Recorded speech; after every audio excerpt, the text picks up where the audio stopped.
Guys বাছত বহিবৰ কাৰণে seat নাপাওঁ আৰু তাইৰ অন্তৰত ক'ত চিট পামে। Hey guys hello' and welcome back to my another mini blog. আৰু এতিয়া ৰাতিপুৱা উঠি কিনে মই যাই আছোঁ ডক্টৰৰ তাতে, মানে মেডিকেলত যাব লাগে, মানে মোৰ বেমাৰে নিকছেতো। আৰু এতিয়া চিট নাই, সেইকাৰণে থিয় হৈ যাব লগা হৈছে। আৰু এতিয়া ধুনীয়াকৈ আহি পালোঁ ঘগ্ৰাপাৰৰ চক, বাছৰ পৰা নামি কিনে এতিয়া যাব লাগিব ই ৰিক্সাত। সেইকাৰণে ধুনীয়াকৈ ই ৰিক্সাখনৰ কাষত আহিলোঁ, আৰু ই ৰিক্সাখন অলপ টাইম ৰখাৰ পিছতে এতিয়া ষ্টাফবিলাক যাবৰ কাৰণে।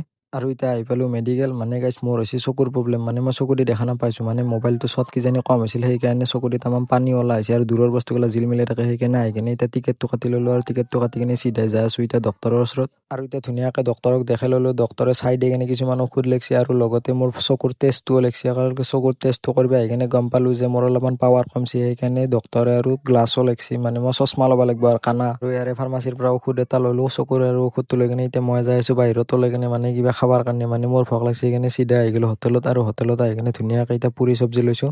আৰু এতিয়া খাই দি কিনে তাৰ পৰা ওলাই আহিলোঁ ধুনীয়াকৈ ৰিক্সাত বহি কিনে। আৰু এতিয়া আহিকে এবাৰ কিন্তু বাছ পাইছোঁ দিয়ক, আৰু বাছত লগতে চিটো পাইছোঁ বহিবৰ কাৰণে। আৰু এতিয়া গাড়ীৰ পৰা নামি কিনে চিধা আহি গ'লোঁ চেলুনত, মানে চুলিগিলা বহুত হৈছে, সেইকাৰণে ভাবিলোঁ কি চুলিগিলা কাটি লওঁ।